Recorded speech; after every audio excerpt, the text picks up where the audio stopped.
இந்த கிரகாச்சார ரீதியாக எனக்கு வந்து ராகு வந்து தசாபுத்தியில் இருக்காரு, ராகு வந்து நீச்சத்தில் இருக்காரு, ராகு வந்து தோஷமாக இருக்காரு.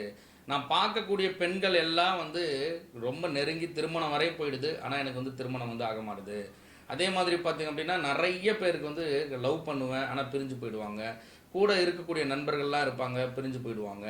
நிச்சயதார்த்தம் வரையும் போயிடும், ஆனால் ஏதாவது ப்ராப்ளம் ஆகிட்டு அந்த கல்யாணம் வந்து நின்றுடும். இது வந்து ராகுனால நமக்கு ஏற்படக்கூடிய தோஷம். முடிஞ்சால் நீங்கள் ஞாயிற்றுக்கிழமையில் யாருக்காவது உணவு தானம் அளிக்கலாம். அப்படி இல்லை, எனக்கு நான் இதெல்லாம் தானம்லாம் நான் பண்ணிட்டு தான் இருக்கேன், நிறைய பரிகாரங்கள் வந்து செய்கிறேன், ஆனால் எனக்கு வந்து நடக்கவே இல்லை, எனக்கு ரொம்ப மனவேதனையை வந்து எனக்கு கொடுத்துட்டே இருக்குது அப்படின்னா நீங்கள் என்ன பண்ணுங்கள், சூரிய நாராயண எந்திரம்னு சொல்லிட்டு ஒரு எந்திரம் வந்து இருக்குது. அது என்ன பண்ணணும்னா, அந்த எந்திரத்தை நீங்கள் ஒரு உங்களுக்கு பக்கத்துலேயே இருக்கக்கூடிய சிவாலயத்துக்கு போயிட்டு வந்துட்டு ஞாயிற்றுக்கிழமை ஒரு அபிஷேகம் பண்ணிவிட்டு அதுக்கான சூரிய நாராயண மந்திரத்தை வந்து நீங்கள் உச்சாடனம் நீங்கள் செஞ்சுட்டே வரீங்க அப்படின்னா ரொம்ப சீக்கிரத்தில் இந்த ராகுவோடைய தொந்தரவுலேருந்து விலகி திருமண தடைகள் எல்லாம் விலகி திருமணம் வந்து நடக்கும்.